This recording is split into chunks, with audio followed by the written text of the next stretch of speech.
این صنایع دستی خرم‌آباده. من خودم لک هستم. این گلیم هم لکی بافه. خود خود رنگن اینا. تب درمانی دارن مثل کمردرد به روزرسانی. اصلا اینا دیگه رنگ نشدن دخترم اینا. مال گوسفند مثلا خدا چجوری پوست آدم درست میکنه. پشم گوسفند همینجوری درست کردیم. اینم گلیم از همینا بافتیم. دید اینا الان فروختم نگاه کن. دیگه آب بریزه روش بوش نمیاد اصلا. یعنی تب درمانی داره دیگه. بعد پشم که تو خونه هم باشه رزق روزی میاره پشم.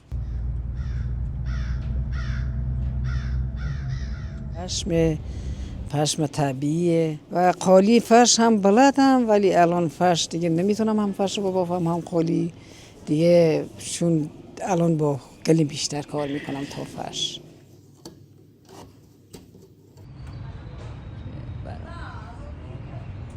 هنرمندای خودم بودیم گلیم باف داریم کیف چرم باف داریم جاجم باف هست اینجا فرش همه چیزی داریم.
شنبه بگم دیگه.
هم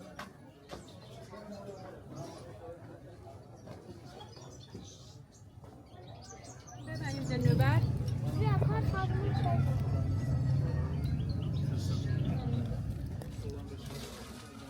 خدا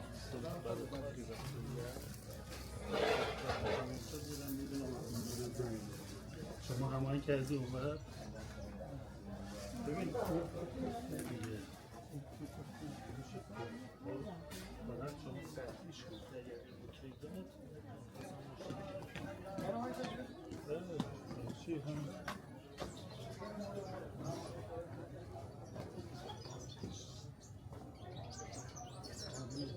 منم گفتم ماشین بگیرم تا خودم نیستم برای بفرستم بیارم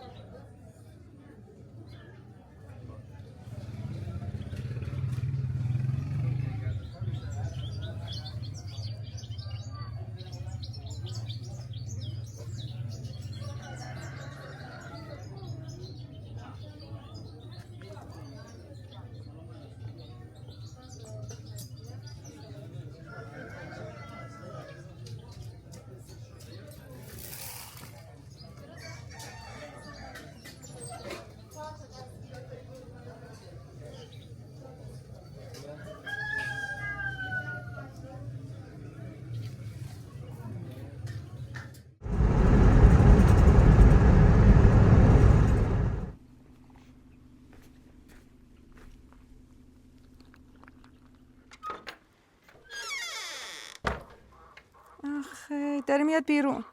باشه این کاری دارم ندارم این آقا دردشنه این آقا دردشنه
شو اسمه؟ بله